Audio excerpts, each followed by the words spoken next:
افسانہ 7 منٹ کی زندگی۔ 7 منٹ کچھ اتنا لمبا عرصہ نہیں ہوتا۔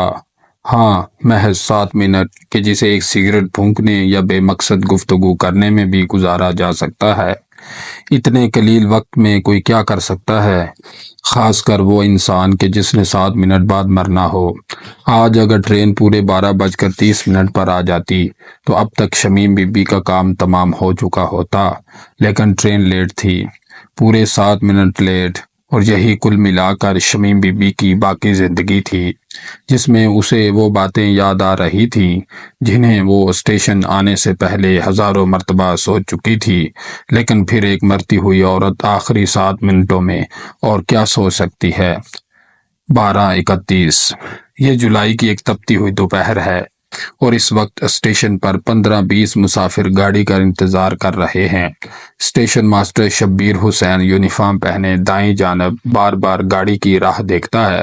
کچھ منٹ پہلے ہی وہ گاڑی آنے کی اطلاع گھنٹی بجا چکا ہے۔ شبیر صاحب، 12:30 تو ہو گئے ہیں، یہ گاڑی کی آ کیوں نہیں رہی؟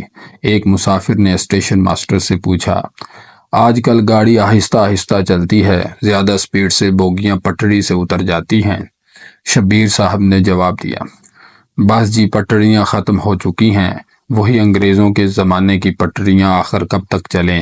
اس شخص نے ہنستے ہوئے کہا۔ چلو گورے، کوئی تو اچھا کام کر گئے ہیں، شبیر صاحب نے جواب دیا۔ شمیم بی بی نے سوچا کہ اس کی زندگی کی گاڑی بھی تو پٹری سے اتر چکی ہے۔ لو کا ایک تیز جھونکا سا آیا تو اس نے فوراً اپنی چادر درست کی اور چہرے پہ آیا پسینہ پونچھا۔ 12:32 آج کافی گرمی ہے، ایک مسافر نے دوسرے سے کہا۔ شاید آج درجہ حرارت 50 ڈگری ہے، دوسرے نے جواب دیا۔ لیکن یہ بات کہ آج کتنی گرمی ہے شمیم بی بی کے لیے کس قدر بے معنی تھی۔ بعض اوقات ایک ہی وقت میں ایک ہی پلیٹ فارم پر کھڑے مسافروں کے لیے ایک ہی جیسی چیزیں کس قدر مختلف ہو جاتی ہیں۔ جیسے یہ 12:30 کے بعد اضافی ملے 7 منٹ دوسرے مسافروں کے لیے گزارنے مشکل ہو رہے تھے، جبکہ شمیم بی بی کو یوں محسوس ہو رہا تھا کہ اگلے سانس کے بعد جیسے ہی اس نے آنکھ جھپکی تو گاڑی اس کے سامنے ہوگی، اسے بس ایک چھلانگ لگانی ہے اور یہ دکھ بھری زندگی ختم۔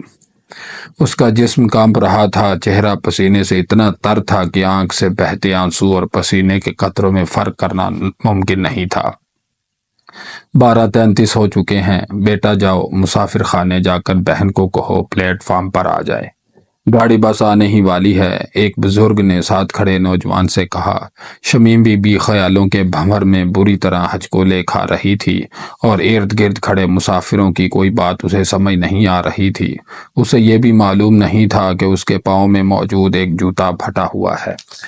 اسے خیال آیا کہ اب تو اس کا 6 سالہ بیٹا جہدہ اسکول سے گھر آ گیا ہوگا اور ضرور اسے ڈھونڈ رہا ہوگا۔ بڑے کمرے میں چارپائی پر اسے صرف اپنی بہن سوتی ہوئی ملے گی، وہ اسے جگا دے گا۔ اماں گڑیا جاگ گئی ہے، بہت زور زور سے رو رہی ہے۔ جہدہ بھاگتا ہوا باورچی خانے میں جائے گا جہاں چولہا ٹھنڈا ہو چکا ہوگا، لیکن اس نے آنے سے پہلے روٹی بنا کر کپڑے میں لپیٹ کر چنگیر میں رکھ دی تھی۔ کپڑا لپیٹنے کے بعد اسے خیال آیا تھا کہ روٹی پر دیسی گھی بھی لگا دینا چاہیے کہ یہ جہدے کے لیے اس کی ماں کی طرف سے بنائی گئی آخری روٹی ہوگی، سو اس نے گھی لگا کر روٹی چنگیر میں رکھ دی تھی۔ جہدہ جب روٹی دیکھے گا تو سوچے گا کہ ماں پڑوس میں گئی ہوگی، وہ روٹی اٹھا کر پاس پڑے مرتبان سے اچار نکال کر کھا لے گا۔ کیا وہ مرتبان سے اچار نکال لے گا؟ کیا وہ روٹی کھا لے گا؟ یہ وہ ساری باتیں تھیں جو اسے پلیٹ فارم پر یاد آ رہی تھی۔ 12:34 کھانا کھانے کے بعد جہدہ کیا کرے گا؟ میرا خیال ہے اتنی دیر میں گڑیا پھر سے رونا شروع کر دے گی، شاید جہدے نے ابھی آدھی روٹی کھائی ہو۔ وہ بھاگ کر بڑے کمرے میں جائے گا۔ گڑیا نیند سے اٹھنے کے بعد جو روتی ہے تو میرے علاوہ کسی سے چپ نہیں ہوتی۔ پھر جہدہ کیا کرے گا؟ پتہ نہیں کیا کرے گا۔ اسے سمجھ نہیں آ رہی تھی کہ جہدہ آخر گڑیا کو کیسے چپ کرائے گا۔ شاید وہ اسے ایک تھا راجا ایک تھی رانی والی نظم سنائے، لیکن گڑیا چپ نہیں کرے گی، میرے بغیر کیسے؟ یہ سوچ کر اس کا جی بھر آیا۔ چپ کر جاؤ میری گڑیا، چپ کر جاؤ میری پیاری۔ اس نے پلیٹ فارم پر کھڑے کھڑے زیر لب دہرایا، جیسے اس کے خیالوں میں روتی گڑیا یہ سن کر چپ کر جائے گی۔ آنکھوں سے بہتے پانی میں تیزی آ گئی۔ اس نے فوراً اپنی چادر سے چہرہ پونچھا اور دائیں جانب ٹرین کی تلاش میں نظر دوڑائی۔ شبیر صاحب، اب 12:35 ہو گئے ہیں، کیا آپ نے غلطی سے تو اطلاعی گھنٹی نہیں بجا دی تھی؟ ایک آدمی نے اسٹیشن ماسٹر سے پوچھا۔ 20 سال ہو گئے ہیں یہی کام کرتے، اب تو نیند میں بھی گاڑیوں کے آنے جانے کا وقت یاد رہتا ہے، بلکہ ساری رات خوابوں میں گھنٹیاں بجتی رہتی ہیں۔ پچھلے اسٹیشن سے چل نکلی ہے تو بس آتی ہی ہوگی، آپ اپنا سامان تیار رکھیں۔ شبیر صاحب نے اس شخص کو جواب دیا۔ شمیم بی بی کے پاس تو کوئی سامان بھی نہیں تھا، فقط جان تھی جسے اس نے کھینچ کر پٹری تک لے کر جانا تھا، اور وہ اس کام کے لیے تیار تھی۔ اگر گاڑی وقت پر آ جاتی تو یہ منٹ اور یہ سانسیں کب کی ختم ہو چکی ہوتی۔ گڑیا نے اب بھی چپ نہیں کیا ہوگا۔ جیدہ بلا کہاں چپ کرا سکتا ہے، وہ تو خدا بھی بچہ ہے۔ پہلی جماعت میں کوئی اتنا سمجھدار تھوڑی ہو جاتا ہے کہ وہ روتے بچے کو چپ کرا لے، بلکہ چپ کرانا تو ان کے نشئی باپ کو بھی نہیں آیا۔ فیقے کا خیال آتے ہی اسے اپنی کمر کے زخموں میں درد محسوس ہونے لگا۔ ابھی تک اسے گرمی اور پسینے کے بارے میں معلوم بھی نہیں تھا۔ فیقے کے خیال سے ہی پسینے میں موجود نمک اس کی کمر کے زخموں میں سرایت کرنے لگا۔ اس نے زخمی اور قدرے جھکی ہوئی کمر کو تھوڑا سا سیدھا کیا تو آنسو اس کی آنکھ سے ٹپ ٹپ بہنے لگے۔ اس نے چادر سے چہرہ ڈھانپ لیا۔ اسے شادی سے پہلے والے فیقے کا خیال آیا جو کہتا تھا، میرے ساتھ بھاگ کر شادی کر لو، تمہیں شہزادی بنا کر رکھوں گا، اور وہ بھی کتنی نادان تھی، اس کے ہر بات کو سچ سمجھ کر ایک رات گھر سے بھاگ آئی تھی۔ ماسٹر کریم داد کی اکلوتی بیٹی 10 جماعت پاس کیسا قدم اٹھا بیٹھی تھی۔ اسے پورے 2 دن بعد اپنے ابا کا خیال آیا تھا، ایسے جیسے آدمی کسی سفر پر نکلے اور جب منزل پر پہنچے تو یوں محسوس ہو کہ کچھ بہت قیمتی چیز راہ میں کہیں کھو گئی ہے۔ ایسے میں حاصل کی گئی منزل بھی بے معنی ہو جاتی ہے۔ اس سے بھی اس کے ابا کی محبت کھو گئی تھی۔ ابا کس حال میں ہوگا؟ 2 دن بعد یہ بات اسے رہ رہ کر ستانے لگی تھی۔ ادھر ابا کے پاس ماضی کے سوا کچھ باقی نہیں بچا تھا کہ حال میں لوگوں کے سوال کرتی نگاہوں کے بوجھ تلے دبے جاتے تھے۔ ماسٹر صاحب کی بیوی مدت پہلے فوت ہو گئی تھی۔ اکلوتی اولاد کو ماں اور باپ دونوں بن کر پال رہا تھا کہ یکدم ان کی گاڑی بھی پٹری سے اتر گئی۔ شادی کے 3 مہینے بعد وہ اپنے ابا کو دیکھنے گئی تھی۔ دراصل پڑوسیوں کا فون آیا تھا، اپنے ابا کو دیکھ جاؤ، حالت کوئی نہیں ہے اب۔ وہ وہاں پہنچی تو سامنے ایک ہڈیوں کا پنجر تھا جو تھوڑی تھوڑی دیر بعد ہوا کے اندر جانے سے اوپر اٹھتا تھا۔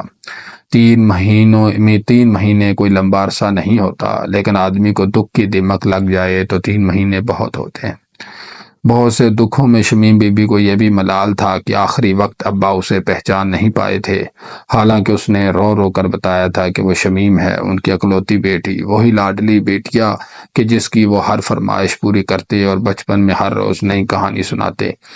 وہ بیمار پڑ جاتی تو ابا کی نیند اڑ جاتی، ساری ساری رات سرہانے بیٹھے رہتے اور لب دعا گو رہتے۔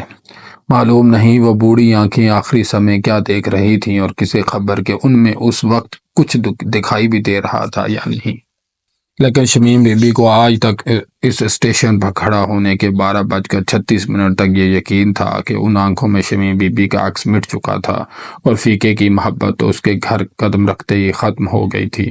اس نے شمیم سے سارے زیور لے کر بھیج دیے تھے۔ شادی کے 8 سالوں میں چند ہی دن ایسے ہوں گے جن میں فیقے نے اس پر ہاتھ نہ اٹھایا ہو، اور آج وہ اس اذیت بھری زندگی کو ختم کرنے گاڑی کا انتظار کر رہی تھی۔ 12:37 دور سے گاڑی کے انجن کی آواز آتی ہے۔ آ گئی بھائی، سامان اٹھاؤ، مسافروں کا شور اٹھا۔ شمیم بی بی نے لمبا سانس لیا، دور سے آتی ٹرین کو دیکھا، چادر پر گرفت مضبوط کر لی۔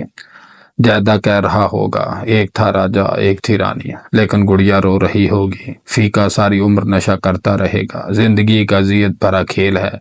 جیدہ گا رہا ہوگا، ایک تھا راجا ایک تھی رانی، لیکن گڑیا رو رہی ہوگی۔ ٹرین آ رہی ہے، جیدہ گڑیا ٹرین، ایک تھا راجا ایک تھی رانی، ٹرین آ گئی ہے، ٹرین، جیدہ گڑیا، لیکن پھر